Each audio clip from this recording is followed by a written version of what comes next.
But also you get a higher level of control because you have an electric vehicle, especially one that's connected to the internet, as we know they all are. They can be controlled. They can be shut off. They can be limited. And with self-driving cars, we're just like a half a step away of cars to control and dictate where you go, to which point these cars are a physical manifestation of the algorithm. At what point will the cars take you the route the algorithms want you to go, at the time it wants you to go, to the places it wants you to go? And we're just becoming literally a physical manifestation of surfing the internet that destroys freedom of the individual, freedom of the community, freedom of society to choose what is best in its interest in the future and evolve naturally, and creates the power control to the powers, whether that's, a global billionaire elite. And then, of course, the politicians with which that they control are in bed with or are buddies with. This is the True Health Report, where critical appraisal fuels true freedom.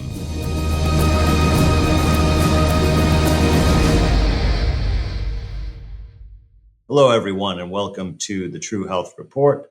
As always, I'm your host, Dr. Andrew Kaufman, and today I have a slightly different type of guest than usual. This is a gentleman with quite a large YouTube following about cars, Casey the Car Guy.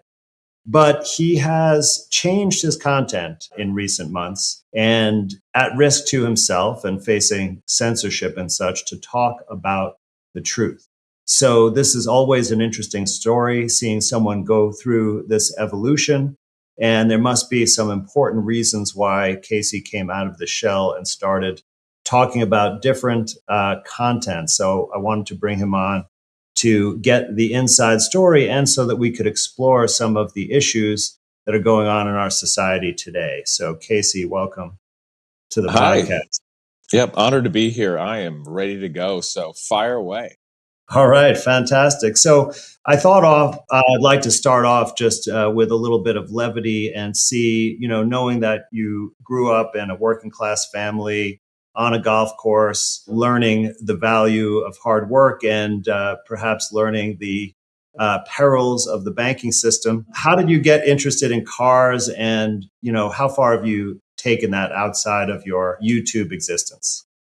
Well, certainly, growing up, the family business in Little Tiffin, Ohio, a town of about 20,000, was a public golf course, 18 holes with a banking facility. So we worked our asses off. My father worked from 6 a.m. to 10 o'clock at night all through the season. And when it was the off season, we were hosting, big events and parties. It could be class reunions to weddings and wedding receptions of 200, 250 people.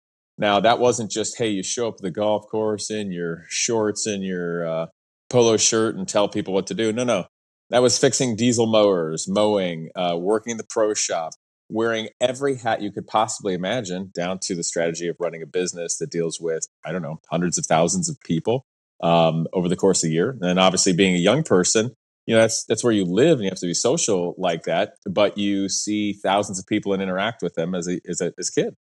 So you kind of have to be responsible more and see being in a public eye, but working hard. So what's fascinating is that it was absolutely working class. We we're welding mowers in the field to doing things that would be considered white collar. And then obviously the entirety of the demographics of people who'd come out there from, serious blue collar working class people who'd come out and get a 6-pack of beer and love it because they get to drive a motor vehicle in a park and hit stuff with a stick and drink, to, doctors and lawyers and such coming out. So was really exposed to that. We worked hard growing up. My father was into cars.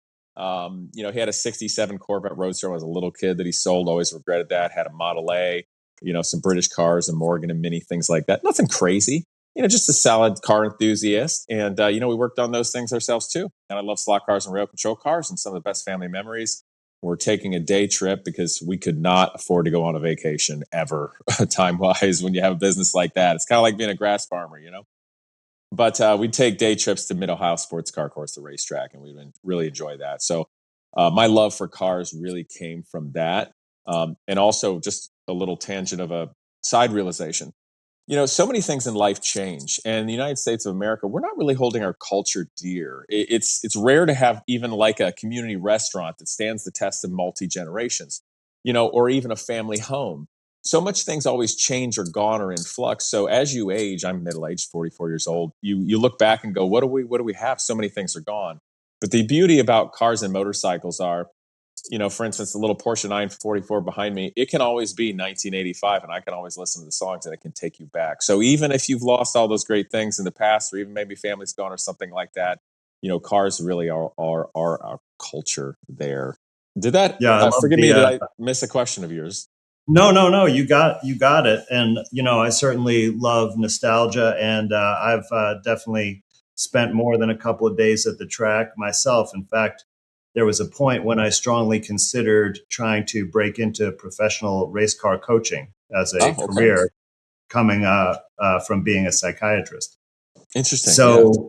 So, this is a part of our history, a part of our culture, and it's always been said that it symbolizes freedom, right? Being able to get out on the open road with your car. And now we only have the nostalgia of that, as you're pointing out. Well, actually, not necessarily, because we can still drive our cars, we can still own them. The orange Murcielago over here that took my whole life to get, and I'm so happy I was able to find one, the last cheap one in the world first. And when I first drove it on the highway, I remember saying, I'm like looking and seeing the orange, I'm like, they can pry it out of my cold, dead hands. This is it. This is the last freedom. So it's more than The bad nostalgia. It's still car. freedom. Yeah, yeah. Murcielago means bat. Indeed. Yeah. So yeah, that is an excellent classic. So we can still play around, at least part of our life in this realm, and it's definitely a great way to communicate some of these principles to people. And I think that's why you were so prominent in that area. But recently, the auto industry has had some changes. Many of them are driven by the so-called climate change narrative. It seems that cars are also becoming part of the surveillance state. And then we have, you mentioned a lot of classic cars, right, that are still on the road and were built a certain way, but perhaps today they are not quite built to really last quite as long. So, Indeed. what do you have to say about those aspects of the modern car industry? Well, those three things really were happening in parallel timelines. So, with regard to electric vehicles, that was something we started to see just a touch of in the '90s, not much. And even I think in the Clinton administration, they were starting to put something in place by a certain time. They'd like to see maybe 2 or 3% of cars sold be EVs. But if we fast forward really into the Biden administration, or even if we look at Gavin Newsom in California, the political left were putting in mandates where large percentages, if not all, new cars sold by a certain date soon in the future needed to all be electric vehicles. Now, I have problems with that, which we'll get into. Actually, I'm just going to tell you why I don't like that right now, and then I'll tell you what I did about it. The problem with that is it's effectively an actual mechanical component of how fascism works. It's like government harsh regulation of industry, in this sense, the automotive industry. If you are forcing the people only to utilize a certain power source with a certain infrastructure, you are stymieing innovation completely. You're taking so much off the board and you're only making it one thing. Now, everybody started figuring out that EVs are not all they're cracked up to be in regard to carbon offset, pollution, et cetera. They have a tremendous amount of energy and toxicity to produce along with the battery, like massive amount more than a normal internal combustion car. So really, it ends up being better part of 100,000 miles of driving before hypothetically you even break even. And even those numbers, I think, are kind of worked over. And then Right. when you And have this to, is because, Casey, just correct me if I'm wrong, but a big part of this is having to mine the rare earth metals out of the ground, right, to make the batteries. And of course, they're not using electric, solar cranes and excavators to do those mining operations. yeah, that's a component of it. That the producing an electric vehicle in the batteries is very toxic, and that's not even talking about potential human rights violations. And we're using what more third world country on what continent to see. I'll give you an example. I don't know if you ever saw the 1950s movie 20,000 Leagues Under the Sea done by Disney. James Mason, I think, was Captain Nemo. There was a powerful scene where Captain Nemo takes the scientist who started to understand him better ashore to show him the slave mines of Rural Pente, I think it was called, and how Captain Nemo, as the character development, escaped those mines. However, the tradesmen and the people there killed his wife and children. That was what drove Captain Nemo to destroy the trade ships and prey upon that with his fantastic nuclear power submarine of the 19th century. And, that's what we were seeing. Basically, the cobalt mines of the Congos and such. And then obviously transporting these things around the world to China and all that. So without getting too far into the weeds relating to all that, there's a massive environmental and human rights impact to producing electric vehicles. And the problem with that is in America, that was pushed by the left as a happy-go-lucky, super nicey green solution. That so if you're sitting on the pier in Malibu eating your avocado toast breakfast, you can feel really good about yourself because your car is not polluting, because no one is thinking past superficial level. And that's a great problem and a tremendous failing of our politicians. But is it? I say it's not, because it was never about the environment. That was just the reason to force people or push people into a way to control. Again, the regimentation of industry is a component of what actual mechanical fascism is. And it doesn't matter what side of the political aisle you're on, fascism works regardless. So the difficulty is there. So why would they do that? Well, it's money from one pocket to another. You can put it toward the EV world and build something new away from the nature of oil. Okay, that's one. But also you get a higher level of control, because you have an electric vehicle, especially one that's connected to the internet, as we know they all are. They can be controlled. They can be shut off. They can be limited. And with self-driving cars, we're just like a half a step away, or as my grandmother would said, one foot on the banana peel and the other in the grave, of cars to control and dictate where you go, to which point these cars are a physical manifestation of the algorithm. At what point will the cars take you the route the algorithms want you to go, at the time it wants you to go, to the places it wants you to go? And we're just becoming literally a physical manifestation of surfing the internet that destroys freedom of the individual, freedom of the community, freedom of society to choose what is best in its interest in the future and evolve naturally, and creates the power and control to the powers, whether that's, a global billionaire elite. And then, of course, the politicians with which that they control, are in bed with, or are buddies with. And none of that is good. So back in 2008, when Barack Obama was running, getting a lot of press, a lot of attention, I vividly remember watching his Democratic National Convention at that time. And he said, and I will help Detroit retool so the energy, fuel, and fuel efficient cars of tomorrow built here for the sake of the world in America. And I'm like, that's BS. You're not gonna. And it was that lie that stuck with me so hard and resonated. And just a short time after, when there was the financial crisis in America and we bailed out General Motors, I was looking around thinking, okay, well, if we, the people, through the government, just bailed out General Motors, I guess that's the time when the government influences it to start doing all those positive things. But, we're just doubling down on making muscle cars and trucks. That doesn't make sense. Like, I like fast things. If you can afford a muscle car truck, God bless you. Pay more in fuel. I don't care. That's freedom. Perhaps that's the best solution for you. But that didn't make sense.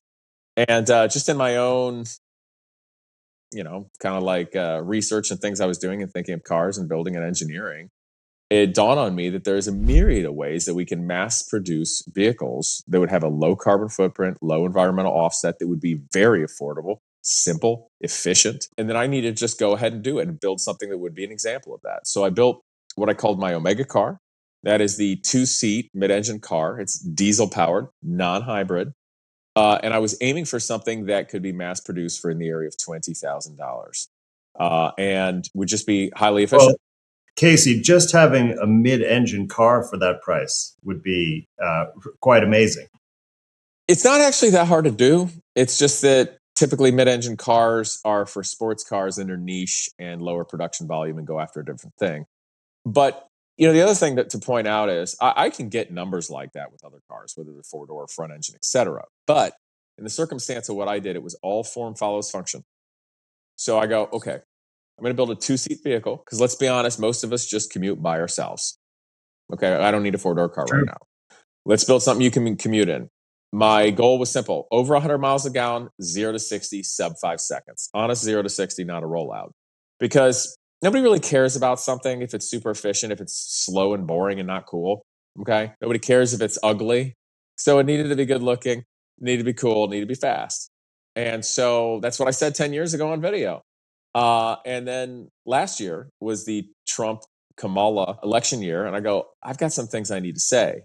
But I've been sitting on this car for 10 years because I didn't have a voice. I didn't know what to do with it because there's no outlet in society to build or create anything new unless you happen Right. to, I don't know, sold an app and have PayPal money and you want to do Right. whatever the heck you want with Now, your. other folks have built cars with really high gas mileage as well, Sure. right? And they've And that has generally happened. been suppressed or bought out by a big car manufacturer. Yeah, it's kind of cultural, I'll say folklore of with people who have done these things before. They either go nowhere or they mysteriously vanish, or die or run into trouble, which obviously fuels thoughts. Some of which there's potentially merit. Where there's smoke, there's fire, especially if you're doing things back in the 50s, 60s, 70s, or even 80s. Well, that was the time of big oil, and they're not going to like things like that, and you may get a lot of press because that was before the internet and before all mainstream media has only become vehicles of propaganda. With my car, though, however, I aim specifically at what mass manufacturing would be, and not just specifically that this is the one-all solution for everything, but it was to wake up. It was to physically make a political point, make a social point, make an economic point, and I could build that car. And I waited because I didn't have a voice. Of course, with then having a YouTube channel, I started talking about it a little bit more. But our society, and you mentioned the thing about corporate prison farm, which we'll go into a little later.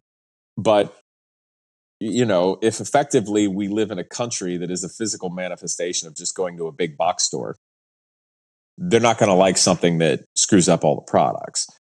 So anyway, I decided to test the car, or at least get some numbers so I could intelligently shoot my mouth off relating to politics. Because at the time, I did not want to see Kamala win. I think that was disastrous. And I think the EV mandates are disastrous, stymie innovation.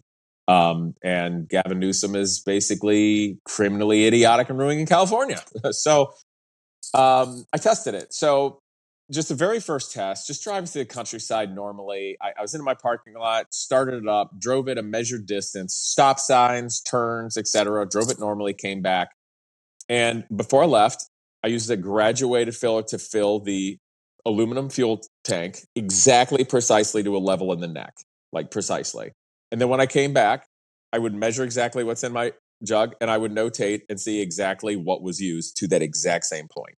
Now, if we want to be overly pedantic in scientific theory, if the temperature changed slightly, it would have a microscopic amount of change of density and things, and people talk all about that. But I'm like, okay, but we can get close enough to bullseye. You can still hit the bullseye. Okay, guys. So I guess I'm you like, could weigh the fuel. gee, I'm sorry if I'm getting 100 miles to the gallon. Are we going to talk about whether it was 100 or 100.02? Anyway, so did that very first test, no tuning, no aerodynamic fairings on it, 104.72 miles to the gallon. I'm like, okay, great first test. Tomorrow I'm doing 0-60 testing, and I'm also going to do it with the same meters in my Dodge Viper, a C7 Corvette Grand Sport from 2019, and a Tesla Model 3 rear-wheel drive, to be fair, with a full charge. And the exact same meters in it, multiple runs, same roads, same temperatures.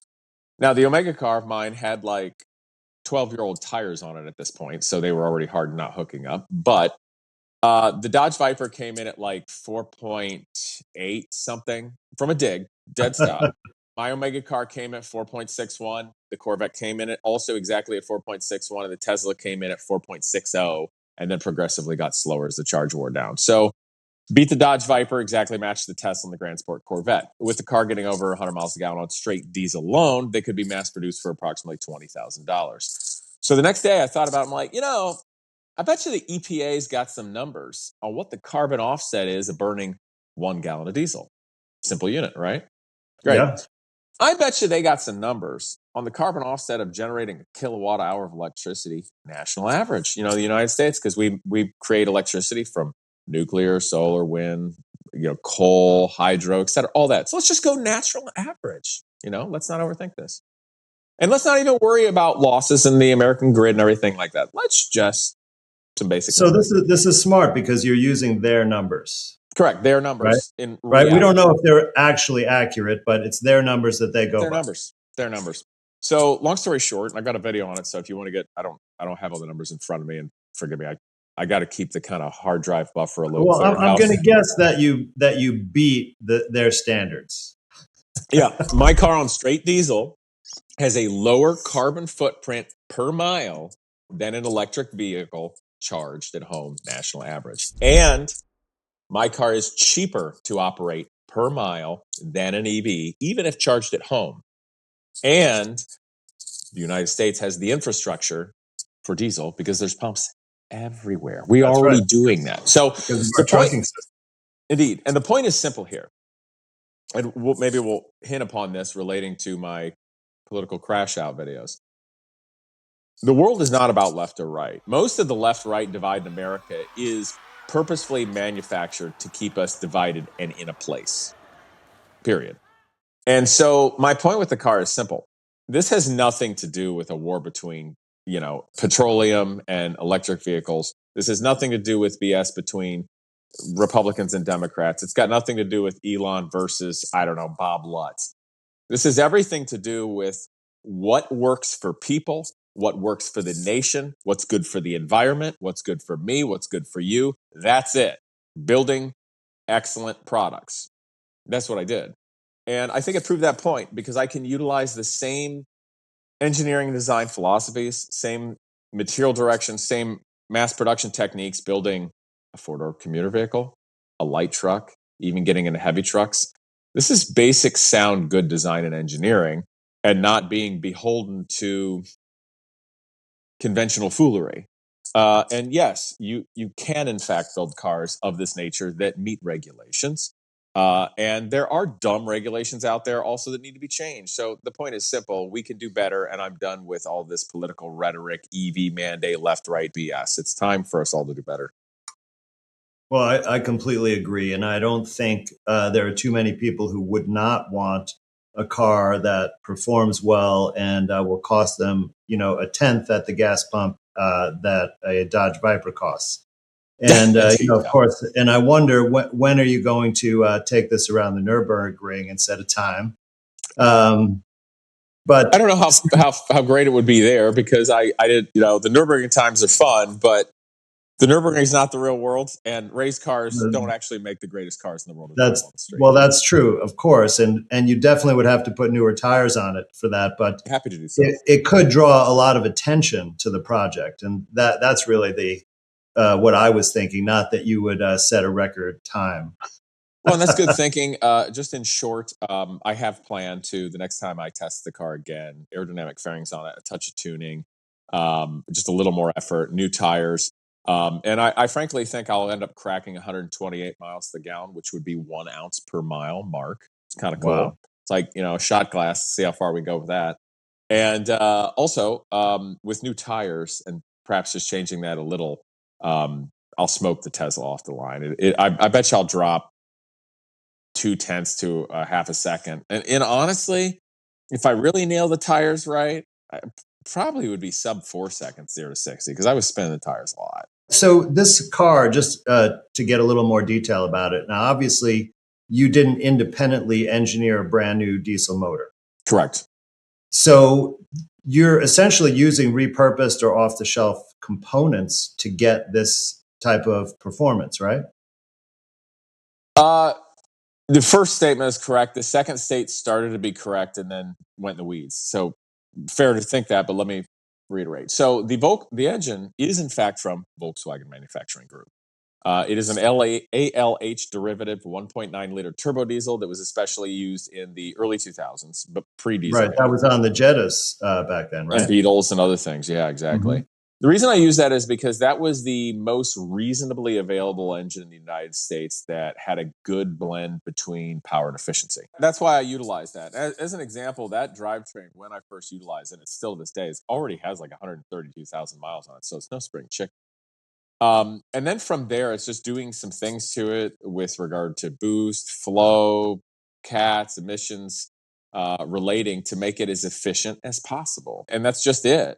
The other thing that's beautiful about it is the nature of the way of tuning for diesel. Not only is it very flexible of a platform for fuels, because I could, in fact, running it on waste oil from the fast food industry, from the winemaking industry, from farming or, meat packing, anything like this. So you can do all those things.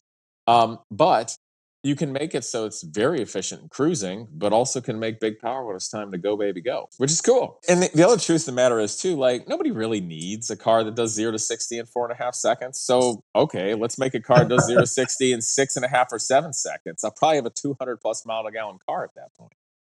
So, one has to think about those things. In regard to the engine, though, it's a little disappointing to me that there's a fair amount of people that look at the car and go, "What did you do to the engine? What's your magic secret? Can you put this in my giant truck or my minivan and make it do the same miles per gallon?" I'm like, no. the, because it's not about the engine. It's about the car and the design and the manufacturing that makes things efficient. It's the cars that we make that are so wildly inefficient and toxic from the get-go. They're silly. They're stamped steel boxes. They're wildly draggy. They're heavy. Just the nature of side view mirrors. Think about how much energy it takes to drag side view mirrors through the air on every single car for decades when they're not needed like that anymore. So wiping the canvas clean intelligently, allows you to build something that's very efficient. Yeah, I can make the drivetrains more efficient or better. But when somebody asks, like, what's the secret that makes your car better than everybody else's? And I'm like, just look at it. right. Just look at it. So yeah, that's a huge amount to it. Just making it an efficient car in terms of the way it's constructed. Like, for instance, there's no bolt-in chairs that are seats that adjust. The seats are intelligent, shall we say, pads that then are affixed to the monocoque chassis of the car, where there's a natural curve where the air flows underneath the car to then radiator and cooling of the mid-engine. So the body of the driver and passenger kind of fixed there, other than changing the pads for the size of person, and then the pedals and steering wheel can adjust because it requires such less engineering, such less moving components, such less heavy, big, strong bolt-in seats. So just thinking of it intelligently and making it efficient, you have so much of a better car. It's the old engineering adage of KISS, keep it simple, stupid.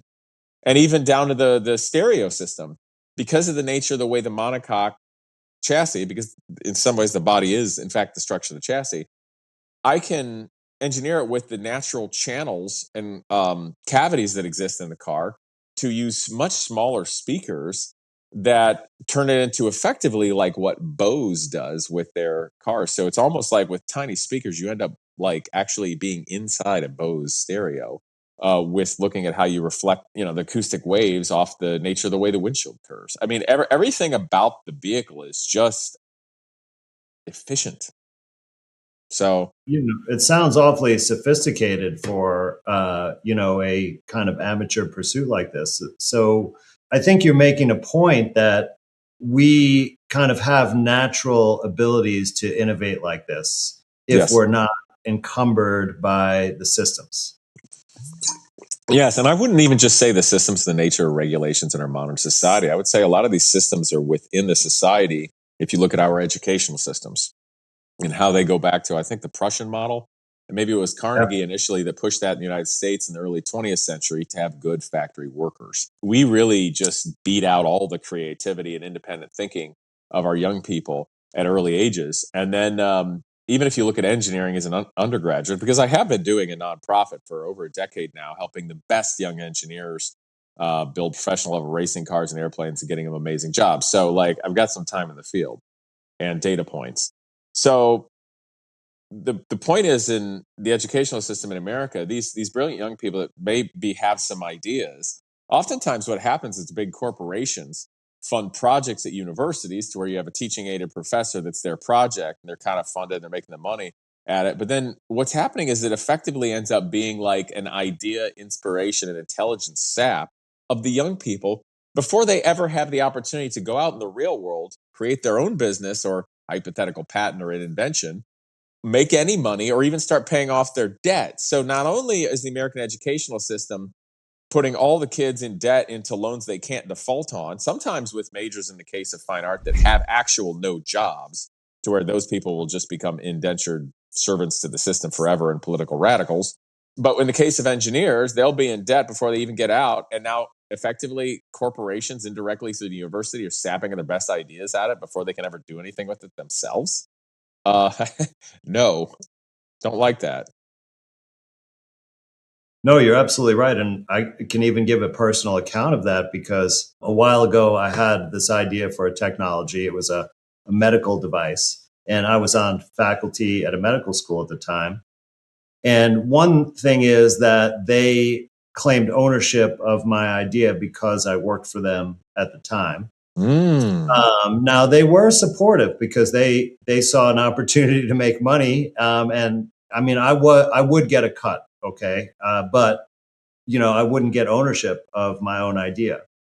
And then what happened is that there was a special state program to provide grants for people at the state universities who were trying to develop an idea into a company Hmm. because there was a big push for entrepreneurship in the state. So I got one of these grants. It was, I think, $25,000, which is not that much for a technology startup, but No, it was still very helpful. enough to But hang yourself with, but not do a whole lot. that's right. But here was the catch.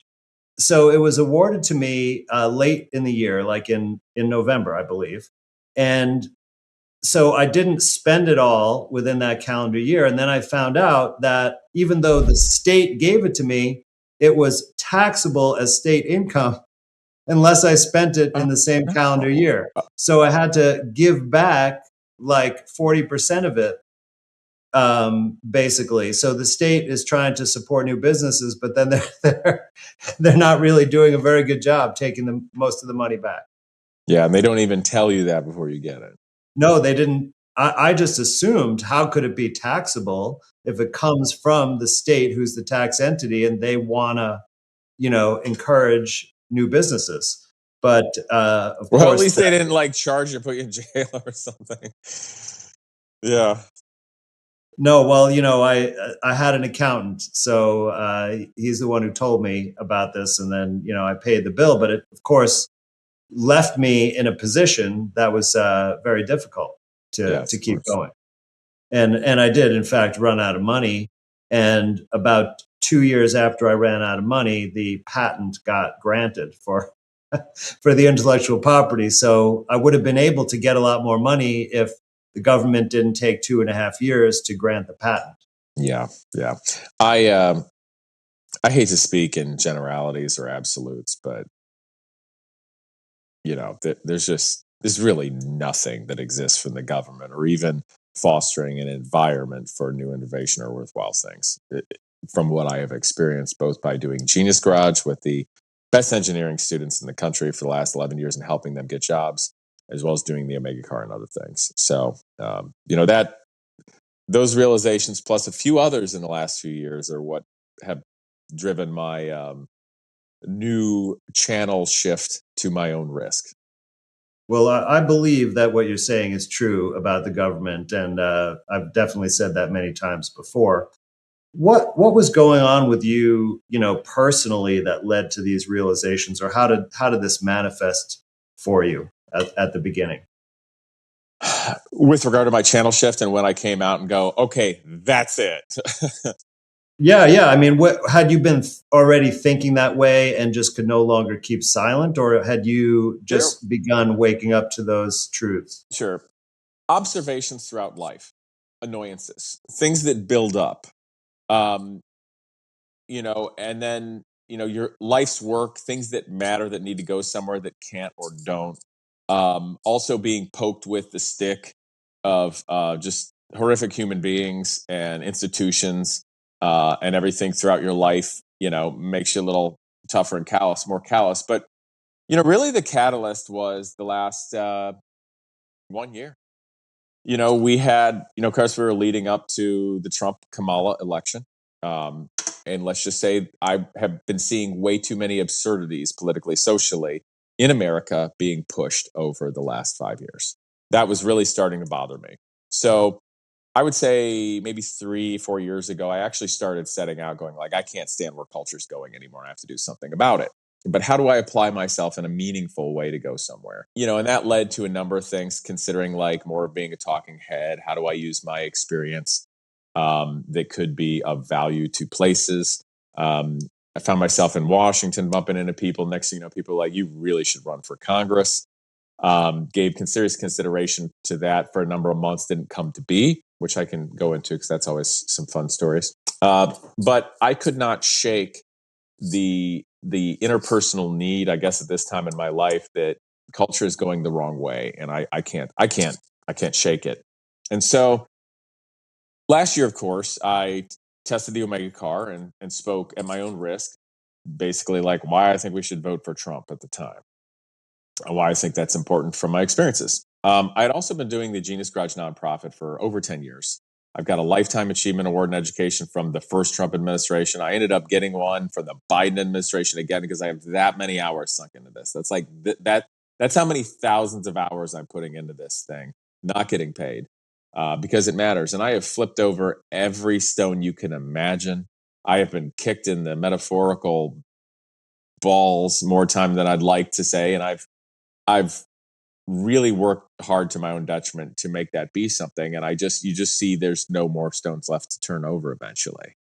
And you realize just how broken society is when you can do something of genuine value that fits in and fixes failings of American educational system, bolsters industry, bolsters even cottage, just culture, and that you just can't make it happen. And you start realizing that, hey, you're kind of from the wrong socioeconomic class.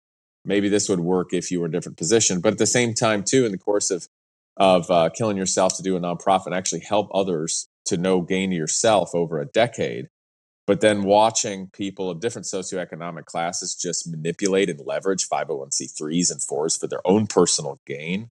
And as Elon Musk did say that one time, looking good while doing evil. And that makes you war weary. So last year, I'd spoken out a bit and whatnot relating to politics and done the Omega car thing and shown that. And a person gave me some cell phone numbers of contacts. We were talking about who to talk to. And he actually gave me Tucker Carlson's number.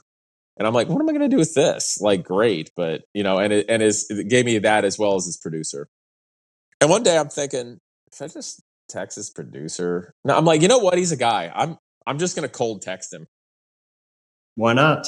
I did. And I said, hello, I'm this. I got your number from X.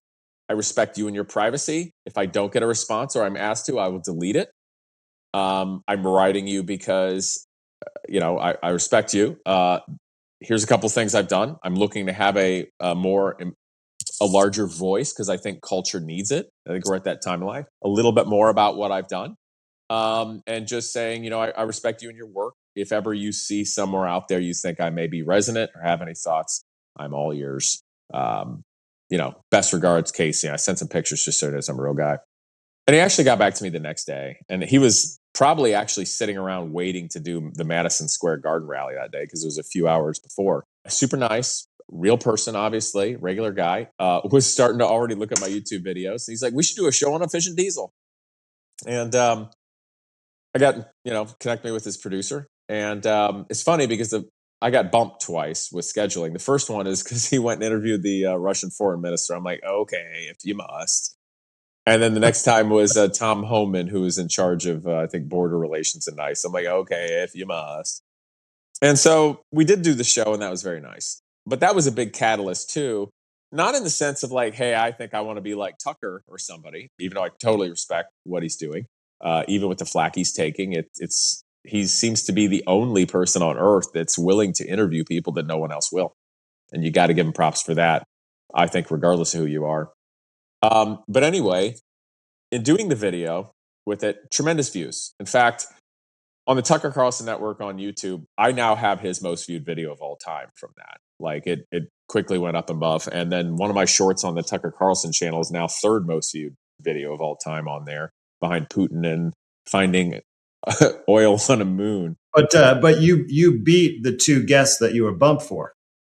Sounds like. Oh yeah, I guess I did. Yeah. Okay. Well, that's funny. Yeah, that's kind of funny, isn't it? But that's because the car is relatable, and automobile is relatable, and the work I do is very it's organic because it's real, and I think it matters. So, Plus, you're not a statesman. I mean, you're a real American guy.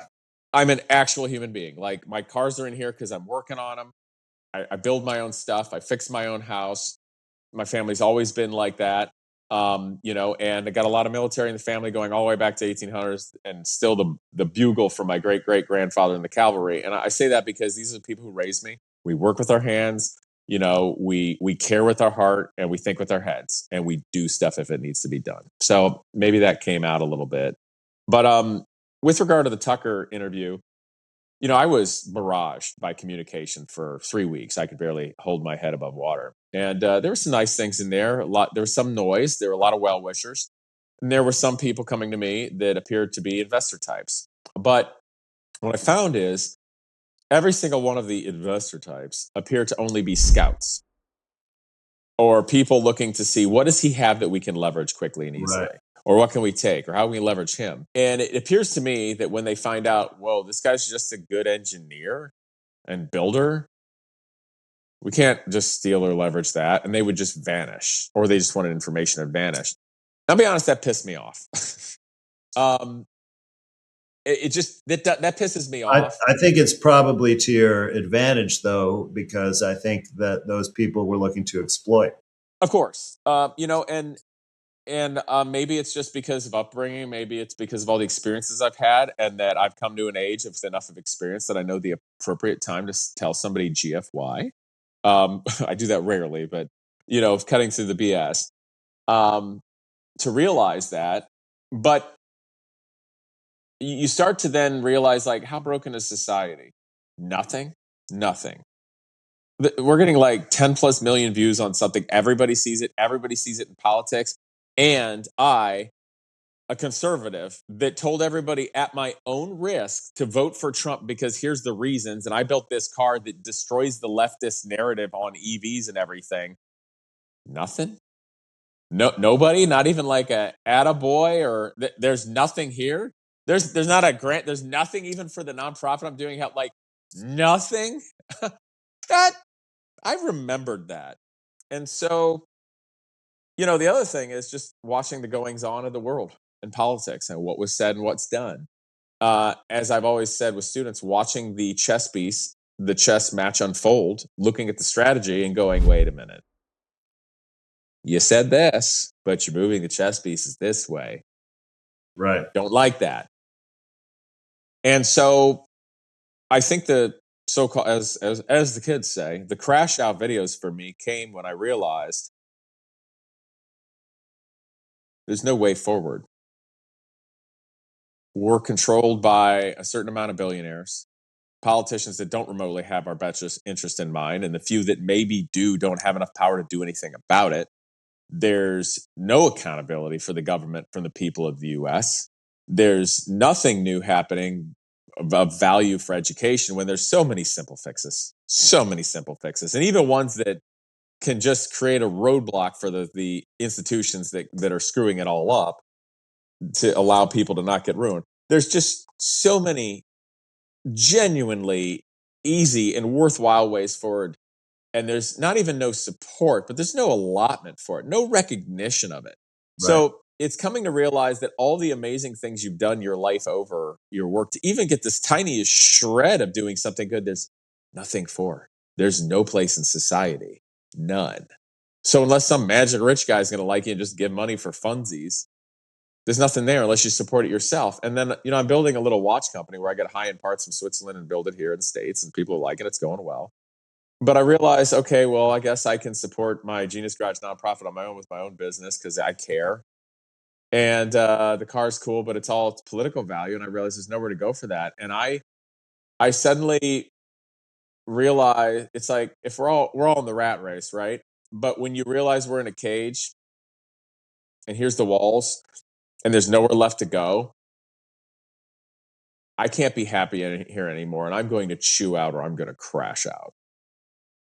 And so that's what that is. And I have been deeply disappointed with the Republican Party, both on the national level and even on the state level. as much, and in some ways more than I was with the left and Democrats of the last 4 years in the Biden administration.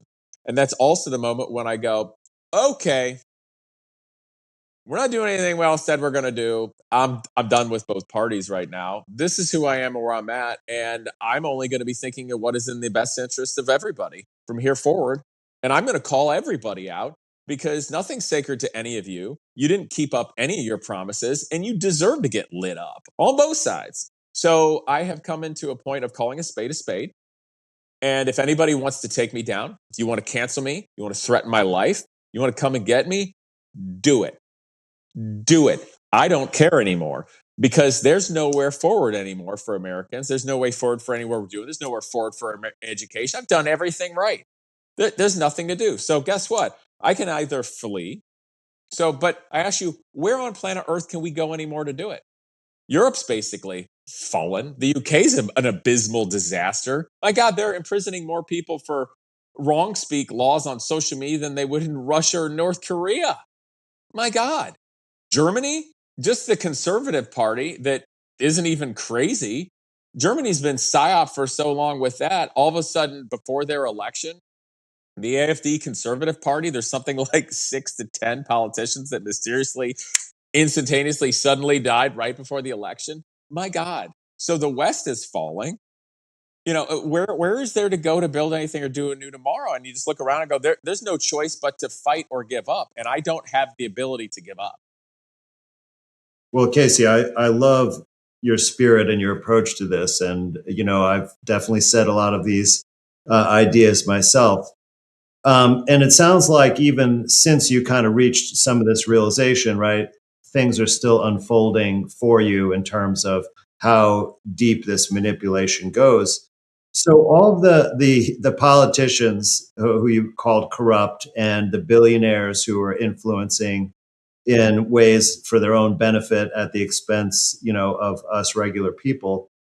Do you think there's an organizing principle that goes, beyond like are these billionaires all in a club together making decisions, or how do you think, or are they all kind of acting for themselves? Well, I can tell you that that is a brilliant question to ask, and I'm genuinely glad you asked it. Perfect. I I don't think I could ever be as good of an interviewer. So the principle, because so many people, those that are just frustrated, obviously get conspiratorial. And to be fair, the world is conspiratorial. So make your theories. A lot of them are going to be true. But in terms of principle, I say this as a funny lead in. A very intelligent friend of mine who leads a small manufacturing company, brilliant. He once said, he's like, I feel like the elite and the politicians it's like the organization Spectre from James Bond, except they forget to have meetings to organize. And so I thought it was hilarious. But the point is this. Have you ever heard of like game theory and the prisoner's dilemma? Absolutely. I learned about those initially in computer science in college. And then I've heard Professor Jang, who's another influencer, talk about game theory with respect to occult groups. Indeed. Oh, interesting. With the occult, you say? Yes. Okay. Well, if you apply that to politicians in the simplest of ways, so prisoner's dilemma is basically the two people, they've been captured, they're in prison. You can either choose to say nothing, keep your mouth shut, or you can snitch on the other person. If you snitch and the other person keeps their mouth shut, you gain the most. But if you stay quiet and the other person snitch, obviously you get in trouble. So you think, okay, well, what if we just cooperate? Well, if you both cooperate, you maybe get a lesser sentence. You both get out easier, and so you gain. Maybe not as much as if you snitch and the other guy doesn't, but you gain. But then if you both snitch, you're both screwed, basically. So Yep. if you apply that to politicians, because let's be honest, corruption is rampant. Okay, insider trading, everything. There's no accountability. So the corruption occurs. Let's say that the majority of everybody that goes into, let's say, Congress is, reasonably hard. It has some good intentions. The thing about it is, it's only going to take a certain amount of time before the prisoner's dilemma and game theory happens, to where you have to turn a blind eye. You may not like a guy may realize he's a complete pedophile, Satanist, killed a lot of people, insider, the worst things imaginable, but they're running, so you got to endorse them. Or you see things going on, well, you have to keep your mouth shut because, hey, you got to rise the tide as much as you can. But the problem is when everybody does that, then at a certain point, basically they all just become corrupt and there's no accountability from the people to do anything about it. And obviously there's things like lobbying is obviously legal, which is basically like legal bribery, and having no term limits, which is facilitating the prisoner's dilemma turning into that direction. And there's another thing, if I may, that I learned as well. There's some experiments done where it has to do with cooperation. So if you have a set number of subjects, eventually, if a few people just cooperate, the rest of them will start cooperating. Cooperation, when people are kind of like apart, eventually takes hold and everybody cooperates. But if you create like shortcut methods of communication or power from groups or individuals that wouldn't otherwise have it, that creates an environment where deception will beat cooperation, to where soon then everybody, it's about basically deception and power plays. Right. And I wager that our modern age of the internet and social media has created those shortcut channels to people. Like you can tweet at a CEO. So now you're getting into game theory. Correct. So I would say if we go a step beyond, and thank you for saying that, step beyond the prisoner's dilemma, which shows the corruption of Washington and how that comes to play, you get into the nature of game theory.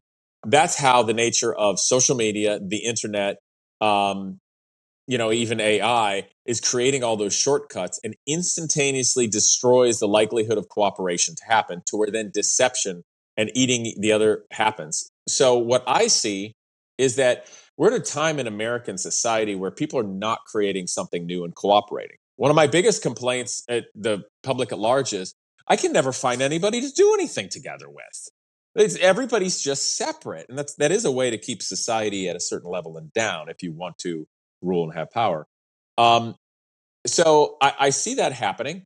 There's no cooperation. There's no creating new. But what I see happening is the way that people are getting wealthier, creating a new, more powerful app, buying things out, using private equity companies to buy private homes, and then selling things and changing the market and making it so people can't afford it, so they have to rent.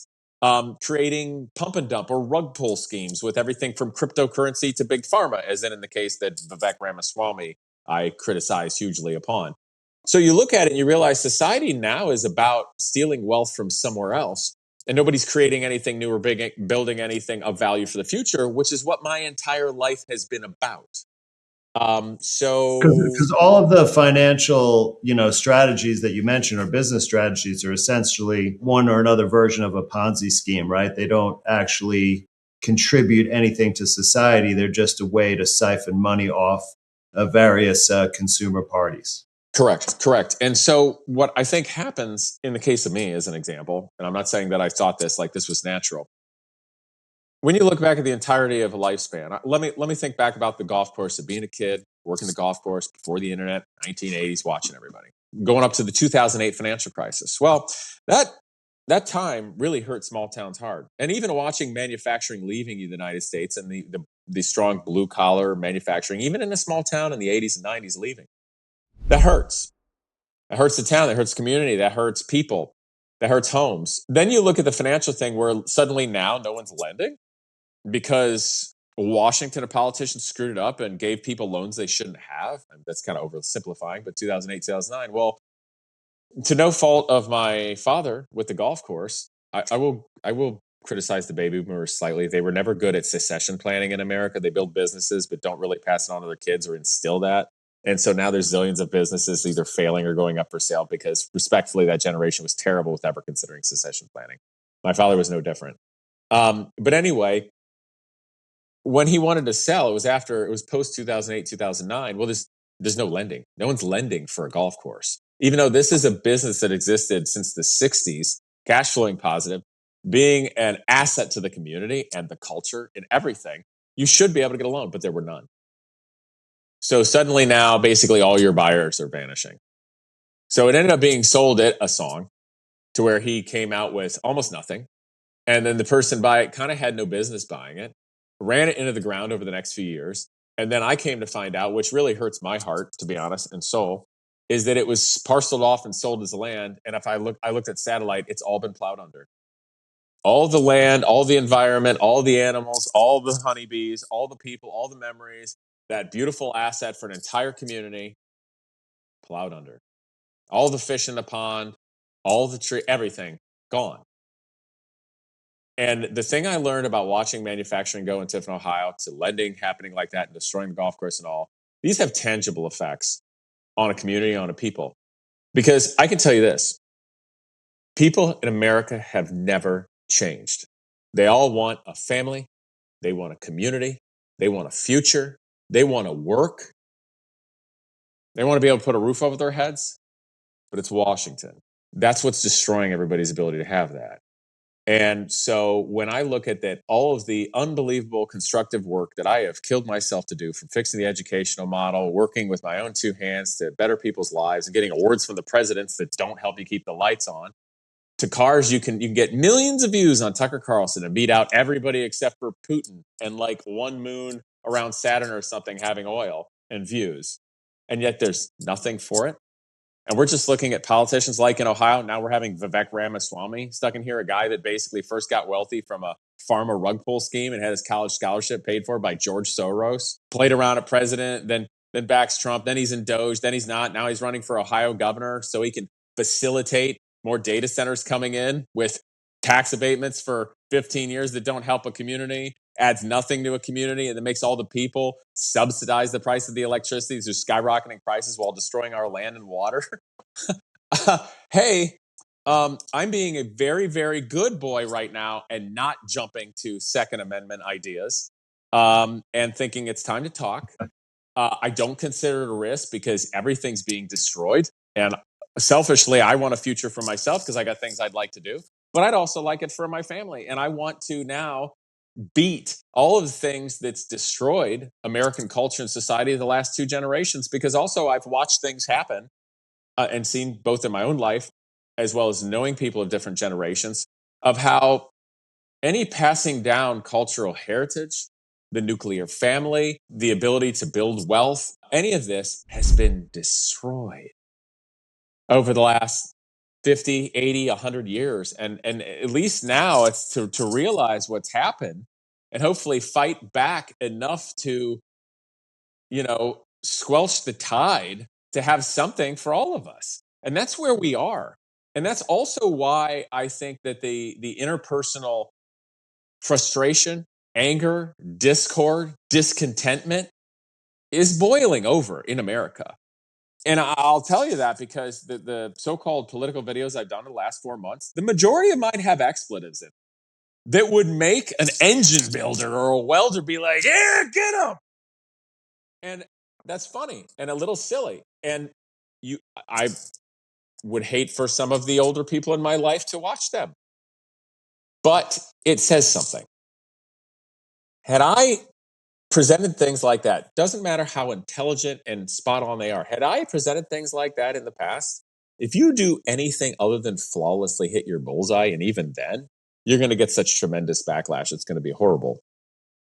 But not only has this hit the bullseye every time, there's no backlash. And now I'm seeing directly from the analytics and comments that I'm having conservatives and liberals agreeing, to liberal women in California getting behind what I'm saying and agreeing on everything. And I'm hitting everything from politicians, education, the environment, religion, international relations, sexual, all of it.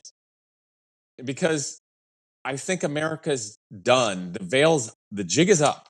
But who is leading and how are they doing it? For instance, Tucker Carlson, I genuinely appreciate his journalism and what he's doing, but at the same time, too, he is a journalist. He is kind of staying out of the race. He's not putting his neck out there, really, even though people are trying to cancel him for things they want to. But then you get upstart figures that are, in a way, too vulgar or go over the line. People we've seen from everybody from like Andrew Tate to Nick Fuentes, okay? They're going to get attacked. They're kind of fringe, and despite Maybe they're right on about one thing or another. People are listening, but there's no one out there that I'm seeing in the social media world that has had a lifetime of trying to do things right and create the experiences, the family, the first knowledge, the putting it out there, and then kind of the realization, observation of the things over time, and then going, okay, that's it, gloves off. I'm gonna break my hands. We're gonna have bloody knuckles, and we're going in. Damn it! And I don't want to say whatever happens happens, but I'm all in. Get out of the way. Well, obviously you're very passionate about this, and I think that's part and parcel for why the audience has responded so well, because the emotion signals, right, the serious nature of what's going on. And you've done an excellent job summarizing many of the points that you see in this view. So I thought it might be nice to wrap things up by giving your take on, what are the best ways to move forward? How can we overcome these issues, right? Do we need to find new leaders, or can we essentially take charge of things for ourselves and self-organize with deference to the government?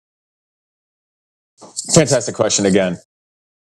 The first thing we have to do is it is okay to be angry. It is okay to have every powerful emotion you have, but they have to be controlled enough to assess and then apply them as appropriate in an intelligent way. Now, if everybody in the world's a talking head, nothing's going to change. And I've said on my channel, like, I can't be a talking head forever and not do something about it. I'm a do something about it kind of guy. Now, the first important thing is for people to actually understand, to care enough about politics to realize, but the danger of that now is propaganda is rife. It's unbelievable. So everybody is coming to an awakening of needing to think for themselves and observe, and that's difficult. That's difficult for people. So we're very much in this process now as a public. So, we can choose not to vote or do anything else, but we still live in this system, in this construction of government or stage play of reality, if you like. And if we don't take any part and we just let things happen, well, guess what? The criminals are going to have carte blanche to do whatever they want, or the ne'er-do-wells, the nasty people, and not okay with that. So there does require risk to go out there and do things right to some capacity. I've heard it said, and this is very simple, but we get the government we deserve. And it's supposed to be for the people and by the people. That's all of us representing us for the right reasons. It's not a place to go be wealthy and do insider trading. It's supposed to be something that people that matter get elected to do, to go in, do what's actually right for everybody, and then get your ass out and go be a constructive member of society once again. So I do think it's important to be involved. I do think the candidates oftentimes we have are garbage. And I think sometimes it requires people to risk to go up against the system. And it's going to require all of us people to come together and look at the little things and realize, hey, we're getting duped. This is a big corporate BS slimy person, and we can't let this ride. Otherwise, nothing will ever get better at all. And people are just going to get more and more angry to the point where they will be manipulated. Because any emotion, when allowed to overrule someone, can be controlled. It can be directed. That includes anger. And right. Well, you mentioned the left versus right divide, right? And a lot of that is generating anger against each other, even though we're all on the same team.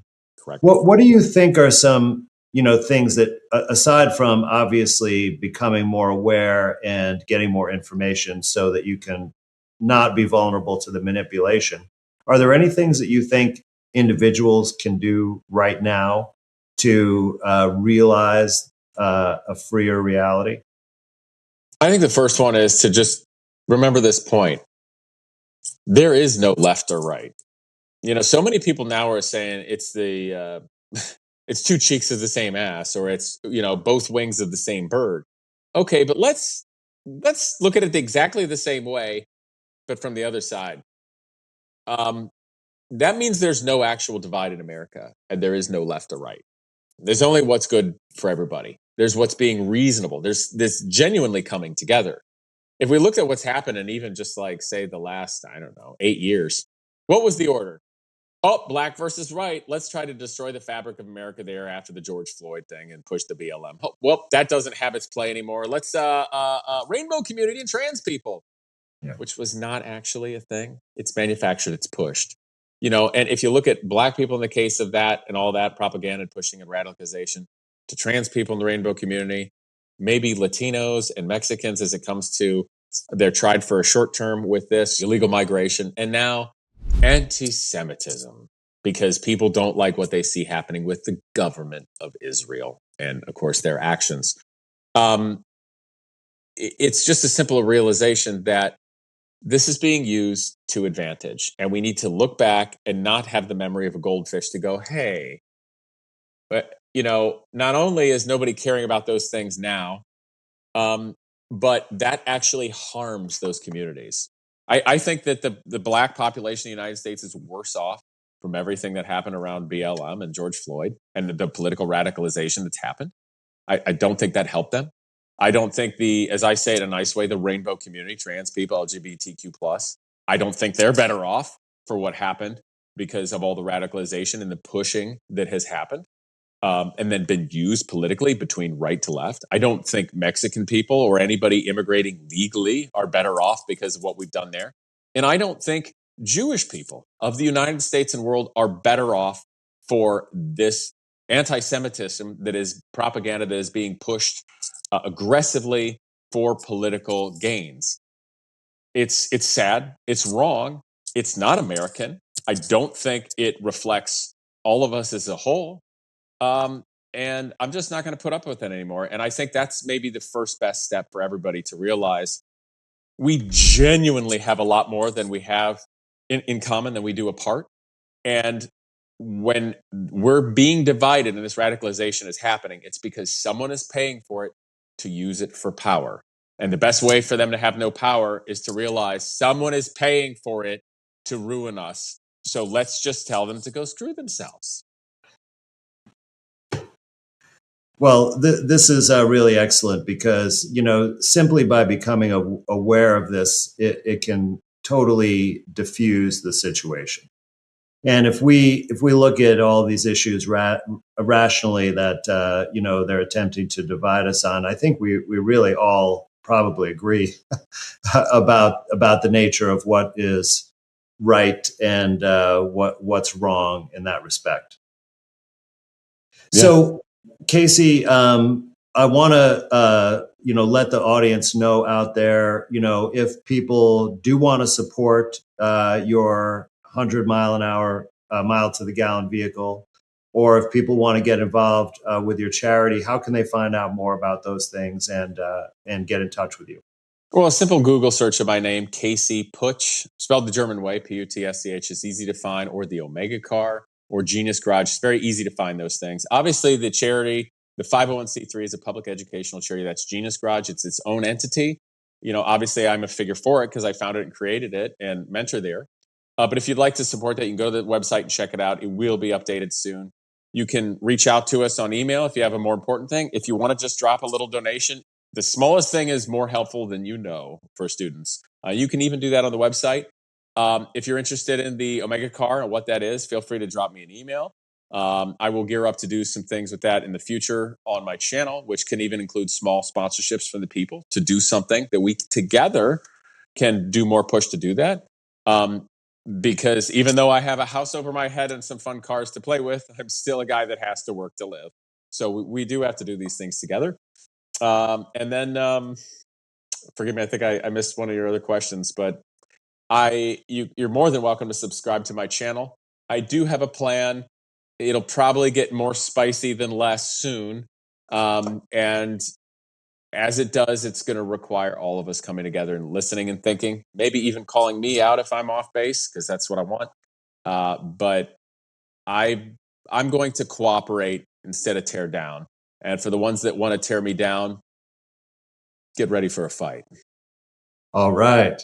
Well, everyone, I think I would definitely recommend subscribing to Casey the Car Guy on YouTube and other platforms. And if nothing else, then to see what you're going to talk about next as you go through this. So thank you so much for talking to us today and really delineating all these important issues and setting the stage for how we can move forward. I'm honored. Thank you for having me on today. Even if you're doing your best to live clean, you're still being exposed.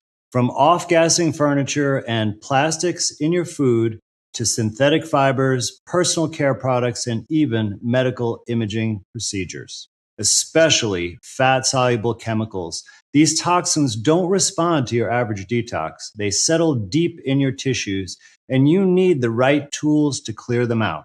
That's why I created the Ultimate Detox Protocol, a free 30-day roadmap that teaches you a serious nature-based detox using pine, targeted nutrition, and a focused daily plan. You'll choose the cleansing diet that fits your needs, support your elimination pathways, and take action against the toxin load that's been holding you back. Many people who've done this protocol have reported major improvements in energy, focus, digestion, and even long-standing symptoms they thought they'd have to live with forever. Unfortunately, I can't share the full scope of results people have experienced using this protocol, not on this platform. If I did, the video would surely be taken down.